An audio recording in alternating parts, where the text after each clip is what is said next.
ঘোড়ার under election হবে, আপনার 2.5 মাস পরে ইলেকশন। হুদ্দাকামে তফসিল পিছাইছে 1 সপ্তাহ, এবং এই 1 সপ্তাহের মধ্যে কত নাটক যে দেশে অবশিষ্ট আছে এক আল্লাহ ছাড়া কেউ বোধহয় বলতে পারেন না। এটা তো ফ্যাক্ট। ধরেন বিএনপি একটা দল, প্রতিদ্বন্দ্বী দল, কিন্তু বিএনপি চেয়ারপারসন বেগম খালেদা জিয়া মানে সারা বাংলাদেশের ইস্যু এখন। এবং খালেদা জিয়ার ইস্যুতে কি হয় তার সাথে জড়িত হয়ে গেছে এখন তারেক রহমান। তারেক রহমানের ইস্যুর পরিণতি কি হয় না হয় এর সাথে বাংলাদেশের বহু কিছুর ব্যাপার স্যাপার আছে।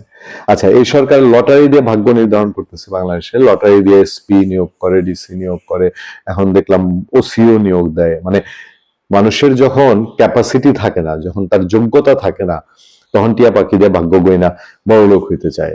এদের এখন এই অবস্থা তৈরি হয়েছে, তারা নিজেদের কোনো ক্যাপাসিটি নাই, তারা লটারি দিয়ে, পৃথিবীর ইতিহাসে আর কোন দেশে এই কাণ্ড ঘটেছে আমি ঠিক জানি না। লটারি থেকে সব বিএনপি আসছে, জামাত ইসলামী আসছে, লটারি থেকে আওয়ামী লীগ ঢুকে নেই। মানে আজগবি সব বুদ্ধি শুদ্ধির মধ্যে দিয়ে দেশে ইলেকশনের কোনো বাউ নাই, কোনো ব্যাপার স্যাপার নেই।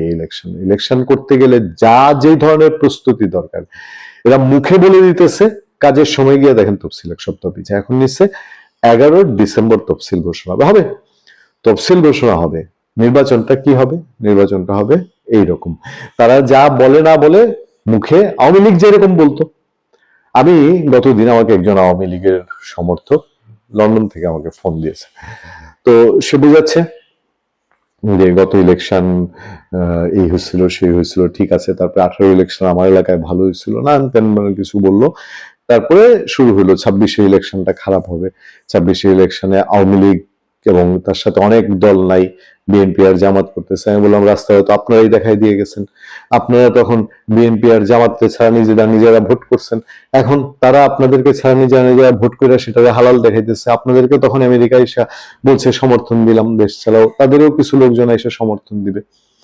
এই হচ্ছে দেশের চক্কর। তখন এই নির্বাচন কি 8 থেকে 12 ফেব্রুয়ারি আসতে কিন্তু বহু দেরি, মাত্র তো ডিসেম্বর শুরু হলো, জানুয়ারি আরো 2.5 মাস, 8 থেকে 12 ফেব্রুয়ারি হলে 2.5 মাস তফসিল ঘোষণা হবে। কে কনফিডেন্ট বলেন তো? আমি তো দেখি যে যারা একেবারে এই 18 কোটি মানুষের দেশে 18টা মানুষ বোধহয় আছে যারা জানে সত্যিকারের শেষ পর্যন্ত কি হবে। এর বাইরে আমি দায়িত্ব নিয়ে বলছি, আমি সবসময় বিএনপি রেফারেন্স দিই, কারণ বিএনপি এখন বড় রাজনৈতিক দল, তাদের এমপি ক্যান্ডিডেট, তাদের স্থায়ী কমিটির সদস্য অনেকে, তাদের মধ্যেও কনফিডেন্স জাগে না। তারা শুধু একটা বলে যে ডক্টর ইউনূস নির্বাচন দেয়া ছাড়া তার উপায় নাই, না দিলে তার বিপদ আছে। কিন্তু এর বাইরে কনফিডেন্ট হইতে পারে না যে নির্বাচনটা হইতেছে, বলে যে খেলা চলতেছে, না হইলে এই হবে সে হবে, না হইলে জামাতেরও ক্ষতি হবে। কারণ ইলেকশন যদি না হয় তারপরে আওয়ামী লীগ আসবে খুব সহজে, আর আওয়ামী লীগ আসলে পরে জামাত এখনের মতো লম্ফলম্ফ করবে, এটা জামাতের লোকজনও খুব ভালো জানে, তার জন্য হবে না। আর এনসিপি তো বঙ্গোপসাগর 7 তারিখে অস্ট্রেলিয়া উঠতে পারে। নির্বাচন 8 থেকে 12 ফেব্রুয়ারি, তফসিল হতে পারে 11 ডিসেম্বর, জেনে গেছেন। এটা নির্বাচন কমিশনার মোহাম্মদ আনোয়ারুল ইসলাম সরকার তিনি এটা ব্রিফ করে জানিয়েছেন 8 থেকে 12 ফেব্রুয়ারির মধ্যে সংসদ নির্বাচন ও গণভোট অনুষ্ঠিত হবে। এই আরেক আপদ। নির্বাচন কি তাহলে হবে?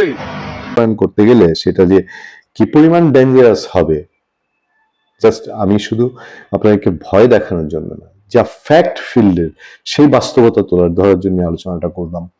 ভালো থাকবেন, সুস্থ থাকবেন। আপনার সাথে আমি আতিক রহমান, পূর্ণিয়া।